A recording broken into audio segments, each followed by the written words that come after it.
안녕하세요. P5JS 강의를 맡은 교사 김병남입니다. 저와 함께 공부할 내용은 6단원 오브젝트와 클래스입니다.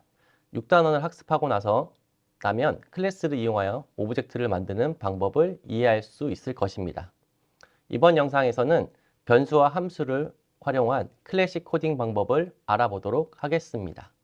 오브젝트와 클래스를 사용하기 전에 먼저 기본적인 변수를 사용한 프로그래밍을 해보도록 하겠습니다. 공기방울을 이용해서 프로그램을 짜볼 건데요. x1과 y1이라는 변수를 만들겠습니다. 공기방울 하나를 먼저 만들어 볼 건데요. 크리에이트 캔버스는 교재에 보니까 500으로 되어 있습니다. 500으로 하시면 되고요. 자, circle1 함수를 이용해서 만들어 보겠습니다. x1, y1이고요. 공기방울의 크기는 보통 30으로 하는데요. 저희는 이제 변수를 이용해서 할 거니까요. 30을 d1이라는 값으로 넣겠습니다.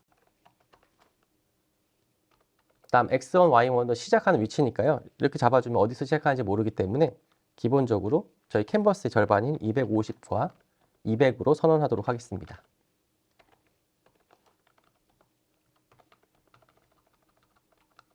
이 부분을 D1이라고 하면 되겠죠. 그 다음에 공기방울이 위쪽으로 올라가면서 저희가 이제 물방울이 올라가다 보면은 조금씩 움직일 수 있잖아요. 그 움직임을 표현하는 방법으로 그 x1의 값을 한번 변화시켜 보겠습니다. 자, 랜덤이라는 값을 넣을 거고요. 자, -2부터 2 사이의 값을 변하도록 한번 해보겠습니다. 그리고 나서 간단하게 실행을 해보면 자, 현재 250과 200 위치에서 지금 이렇게 왔다 갔다 보이는데요. 지금 y1 값이 200이라면 여기서 표현되는 게 아니고요. 이 가운데 정도, x1이 250이기 때문에 이 가운데 위치로 가야 됩니다. 근데 여기서 무엇인가 문제가 있다는 건 자, x1 값이 지금 이렇게 -2에서 2로 변화되는 거잖아요. 제가 연습했을 때도 이런 문제가 있었는데요. x1의 값이 기존 값에서 변경돼야 되기 때문에 여기 코드를 조금 변경해 보겠습니다. 자, 아까랑 다른 결과가 나오죠. 자, 이 의미는 무엇이냐면 이 부분은 x1은 자기 자신에다가 계속되는 값, -2부터 2까지 사이에 어떤 수, 랜덤, -0.5일 수도 있고요. 0.5일 수도 있습니다. 이런 값들을 계속 더한다는 의미입니다. 그럼 계속해서 해보면 y1의 값은 자, 저희 좌표 체계를 보면요. 0,0이 이 프리뷰라는 여기 이 왼쪽 상단 모서리 쪽입니다. 그렇기 때문에 y 값은 계속 작아지면 위로 올라가는 것처럼 보이게 됩니다. 자, 그래서 제가 2씩 위로 2씩 작아지게 해보겠습니다. 그러면 이제 공기방울이 계속 위로 올라가는 것처럼 보이죠? 자, 그럼 여기서 제가 console.log 함수를 이용해서 이 y1의 값이 어떻게 변하는지 보겠습니다. 자, 보시면 아시겠지만 계속 모니터에서는 사라졌지만 위쪽으로 향하고 있는 걸 알고 있습니다. 그러면 어느 정도 값이 됐을 때 if y1 값이 0보다 작아지면 y1을 새롭게 자, 이 코딩을 보시면 사라졌으면 다시 캔버스 아래쪽에서부터 나타나게 했습니다. 그러면 계속 한쪽에서만 올라가게 되잖아요. 그래서 x1의 값도 바꿔주면 더욱더 다양한 효과가 생깁니다. x1은 랜덤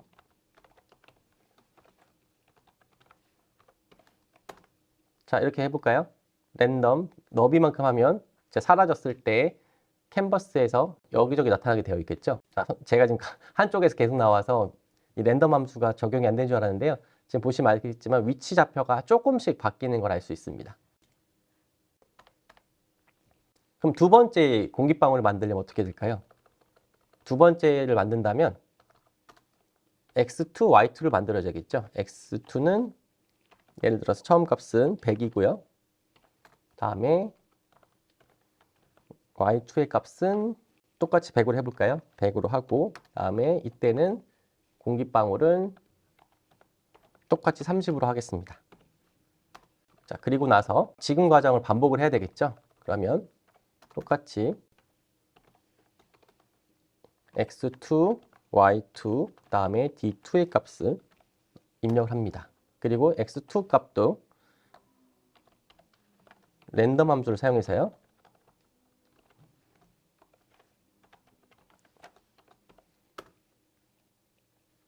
잘 안 보이게 제가 올리겠습니다.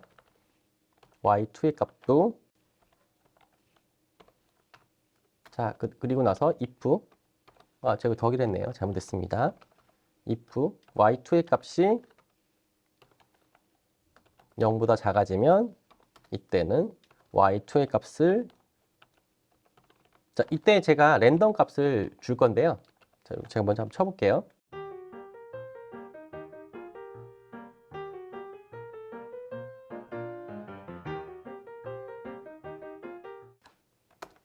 자, 아까랑 좀 차이가 뭐냐면요.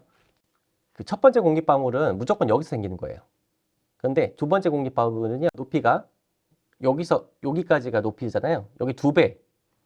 기존의 높이에서 2배 되는 위치까지 이 아래 여기 이 공간에서 만들어지기 때문에 조금 더 자연스럽게 되겠죠. 기포가 여기저기서 계속 여기 이쪽 제 끝에 쪽에서만 생기는 게 아니고요. 이 빈 공간, 가상의 공간에 이 빈 공간에서 만들어지기 때문입니다. 그래서 y1의 값도 똑같이 바꿔보겠습니다.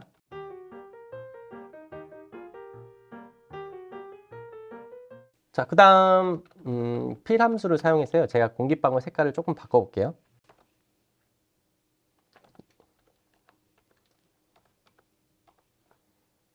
보통 필 함수를 사용하게 되면 RGB 알파 값을 사용하는데요. 그 알파 값 정도는 제가 그냥 150 정도로 하겠습니다. 그 다음에 파란색 계열이기 때문에 이 부분을 255로 한번 해봤고요.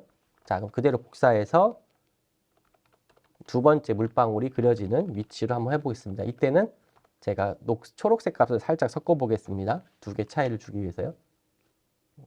자, 큰 변화가 안 보이네요. 조금 더 섞어 보겠습니다. 아까보다 색깔이 좀 많이 다양하죠?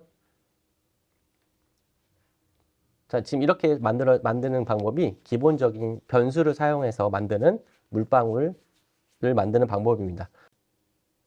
자, 그렇다면 이제 공기방울을 1000개를 만들 건데요. 1000개를 만들 때는 지금처럼 한 개씩 변수를 만든다면 프로그램 만들 때 그 변수를 많이 만들어야 됩니다. 그럼 이것을 조금 편리하게 만들 수 있게 사용하기 위해서 배열 변수를 만들 건데요. 이때 사용할 게 X좌표가 들어갈 배열과 그다음에 Y좌표가 들어갈 배열, 그다음에 너비가 들어갈 배열이 필요합니다. 이때는 다 빈 배열로 선언할 겁니다. 자, 방금 코드는 이것과 똑같습니다. 이렇게 한 줄씩 써도 되는데요. 이렇게 쓰면은 제가 보여주는 게 한 줄이 안 보일 수 있기 때문에 여러 줄을 이제 한 줄로 줄여서 표현하도록 하겠습니다. 다음 공기방울은 일단 1000개만 만들겠습니다.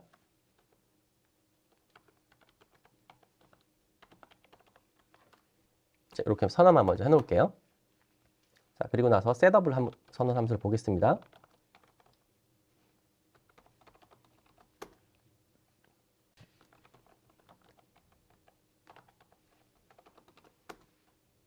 셋업 함수는 어떻게 선언하시면 되냐면요.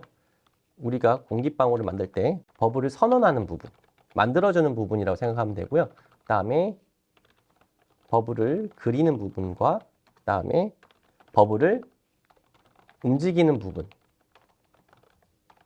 처음에는 이렇게 구분이 잘 안 되실 거예요. 자, 이걸 이렇게 구분하는 이유는 오브젝트라던가 클래스를 만들 때 이렇게 선언하는 부분. 그러니까 예를 들면 프로퍼티라는 게 있고요. 그 다음에 움직임에 관련된 함수와 관련된 부분이 있습니다. 그것은 이제 메소드라고 하는데 그 부분으로 가기 위한 하나의 과정이라고 생각하시면 됩니다. 자, 그러면 이제 버블을 선언하는 부분은요. 이제 1000개를 한꺼번에 만들면 어렵기 때문에 반복문을 사용하도록 하겠습니다. 일단 제가 버블이라는 숫자를 담을 수 있는 변수를 선언했지만 숫자를 한번 써볼게요.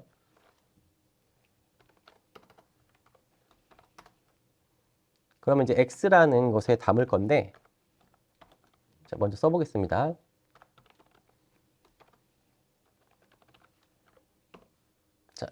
이것은 이제 하나씩 반복하다 보면요.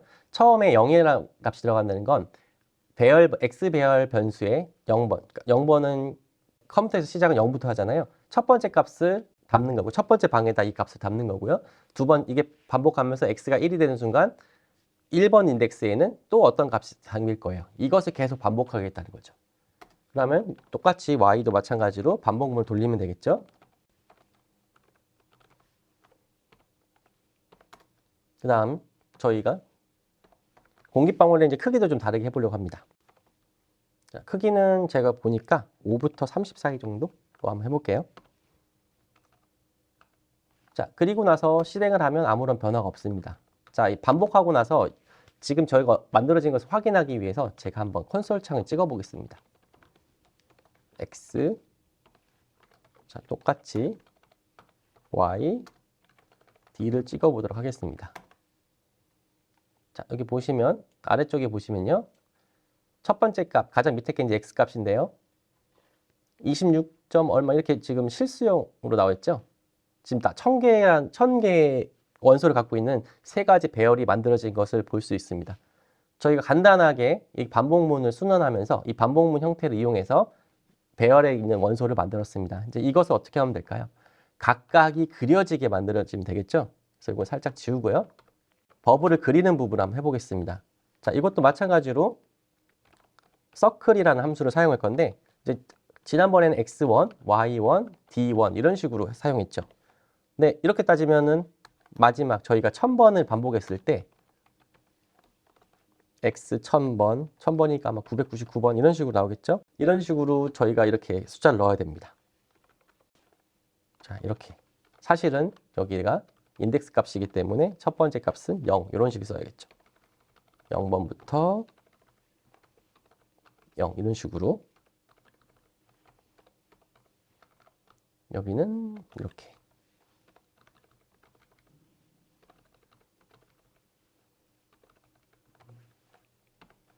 이렇게 1000번은 반복하려면 너무 힘들잖아요. 그래서 반복문 형태를 사용하겠습니다.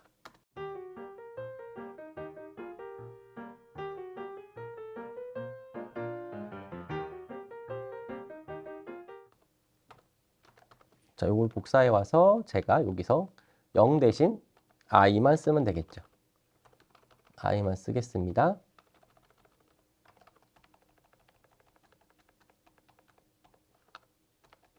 자, 이렇게 실행을 하면 네, 크리에이트 캔버스를 하지 않았습니다. 셋업 부분에서 크리에이트 캔버스 500에 400 하고 다시 해보겠습니다.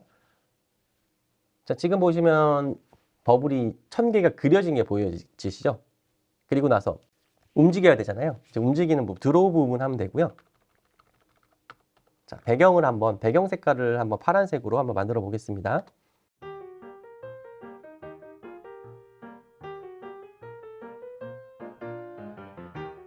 그다음에 버블 움직이는 부분은 이제 해야겠죠. 자, 이것도 반복문을 할 건데요.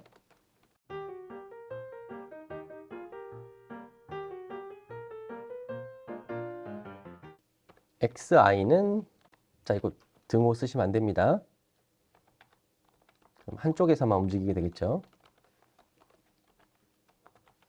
자, 이렇게만 실행해 보면 자, 조금 어지럽긴 하지만 지금 이렇게 다 배열이 살아있는 것처럼 하나의 공기방울이 살아있는 것처럼 이렇게 움직이는 게 보이실 거예요. 그 다음 이제 y좌표만 움직이면 됩니다. y는 자, 이것도 속도도 조금 다양하게 해볼까요? 공기방울이 다 다양하게 움직이니까 1부터 한 2 정도 사이 숫자로 한번 움직여 볼게요. 자, 그럼 이제 전부 다 각각 이렇게 제각기 움직인 거지만 하나씩 다 올라갔죠. 자, 그럼 이제 뭐 하면 될까요? 얘네들이 이제 다 올라갔을 때 다시 원의 위치로 돌아오면 되겠죠. 그래서 if 자, 이것도 각각 다 해줘야겠죠. 하나씩 다 0번부터 1000번까지 있는 아이들을 전부 다 확인해서 y좌표를 확인해서 그 각값이 다 0보다 작아졌을 때 y좌표의 위치는 어디로 보내면 될까요? 랜덤. 제가 지금 높이 하나만 썼을 때는 시작하자마자 그려졌잖아요. 이것을 조금 바꿔서 이렇게 표현을 해주면 공간을 좀 더 넓게 사용해서 차곡차곡 차례대로 움직이는 것처럼 보일 수 있을 것 같아요. 속도도 조금 다르게 해보겠습니다. 자, 그리고 나서 X좌표도 랜덤 위치로 바꿔보겠습니다. 자, 그리고 다시 실행을 해볼게요. 이제 처음에 생성되고 나서 다음에 사라질 때는 공기방울이 이제 조금 순차적인, 아까 이렇게 규칙적으로 올라가는 것보다는 좀 자연스럽게 생성되는 게 보이죠. 그 다음에 공기방울의 색깔을 조금 바꿔볼게요.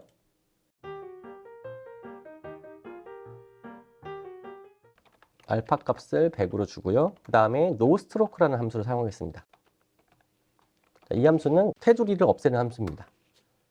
자, 그러면 이제 좀 약간 공기방울처럼 더 같아 보이죠? 이번 영상에서는 변수와 함수, 배열을 활용하여 클래식 코딩에 대해서 알아보았습니다. 감사합니다.